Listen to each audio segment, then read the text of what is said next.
Now that we've mastered value iteration, let's look at the next reinforcement learning breakthrough, which was policy iteration, derived by Ronald Howard in 1960.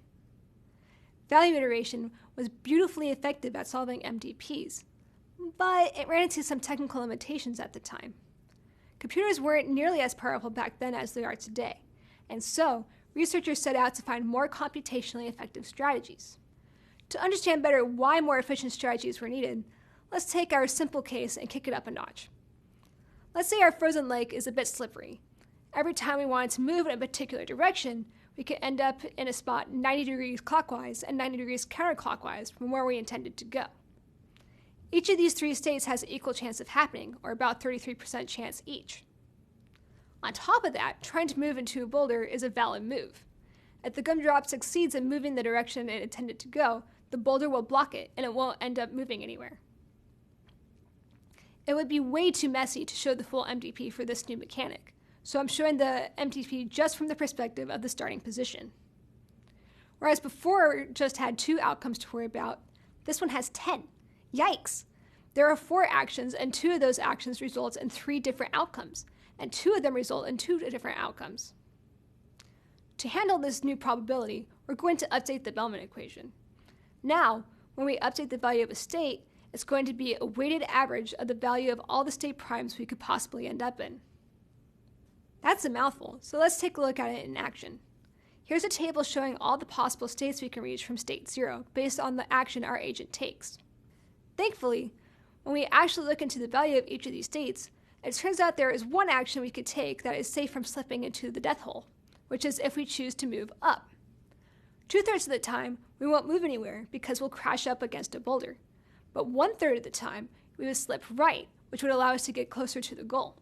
With this new addition of weighted probabilities, we can see how the MDPs can get out of hand. The worst case scenario is when our MDP is a straight line. You may have noticed that with value iteration, the updates to the values kind of ripple out from the rewards, affecting adjacent states with each iteration. That's why it takes us 6 iterations to complete the larger lake problem. The longest acyclic path to get to the end takes 6 time steps. We're only dealing with a toy problem for the frozen lake. If we have hundreds of states with tens of actions each, we can easily reach needing to do millions of operations. This was the strategy Ronald Howard came up with. He noticed that often the optimal policy is found before the final value for each state. He decides to continue to use the Bellman equation, but in a different way. First, we'll start with a randomly generated policy. We'll look at each possible action for each state and just pick one. Then, when we do our value update step, instead of comparing the results for each action, we're only going to look at the action that is recommended by our policy mapping.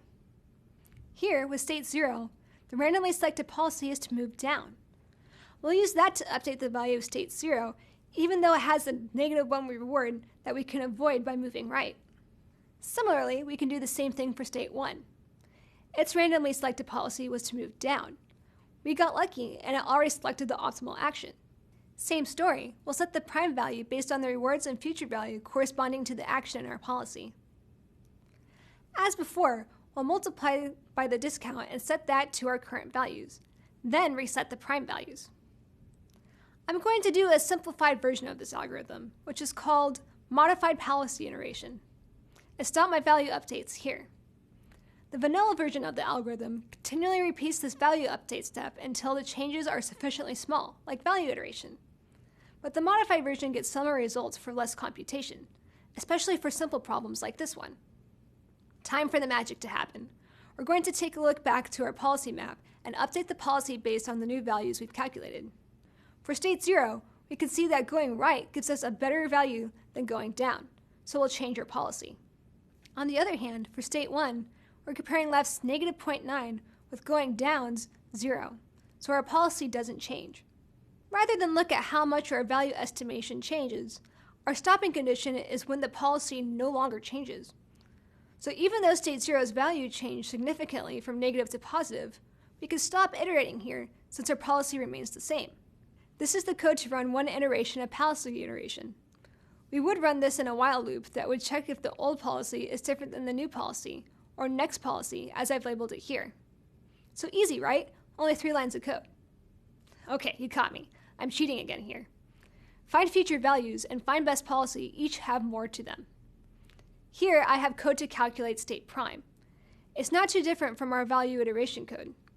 The difference here is this getNeighborValue function, which just checks the value of a neighboring state given the current state and corresponding policy.